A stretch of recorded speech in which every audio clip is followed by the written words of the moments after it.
The boy didn't want to go to school, so he asked a farmer to turn him into a cow. He thought he could finally sleep late every day, but his father, not knowing the truth, mistook him for their family's yellow cow. He tied him up and brought him home, locking him inside the cow shed. The real yellow cow had already taken the boy's form and swapped lives with him. The boy soon regretted it. He couldn't stand living in a cow shed or eating cow feed. What made it worse was that his father made him plow the fields. He worked for 2 hours straight with no rest. Soon, he was completely exhausted, but his father showed no sympathy. He kept swinging his whip, yelling at the boy to keep going. After finishing the fieldwork, there was still no break. His father dragged him up the mountain to chop firewood. 200 pounds of wood nearly crushed him. After a long, tiring day, the only thing waiting for him was a bowl of bitter slop. The boy collapsed to the ground and cried in frustration. Because of the hard labor and lack of food and water, the boy had no strength left, but his father thought the cow was just being lazy. He picked up the whip, ready to teach it a lesson. Hearing the commotion, the mother rushed in and stopped him just in time. Then she noticed that the cow was foaming at the mouth and breathing weakly.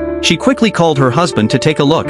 After checking, the father said the cow must be old and close to death, so he decided to sell it to the slaughterhouse. Hearing their decision, the boy was filled with regret. The next day, his father dragged the boy, still in cow form, to the slaughterhouse and sold him to a butcher for a low price. As he watched his father walk away, the boy used the last of his strength to knock the butcher to the ground and ran. Tears streamed down his face as he ran to his father, but his father still saw him only as a cow. Seeing the butcher chasing after him again, the boy turned and ran. He ran to the top of a mountain, thinking about his old life. He realized being a cow was truly miserable. Not only did cows work their entire lives, but when they got old, they were sent to the slaughterhouse. His parents had always been good to him, working hard to support him and send him to school. But all he had done was try to avoid school and sleep. The boy kept running until he reached the edge of a cliff. The butchers had already caught up. Panicking, he slipped and fell off the cliff.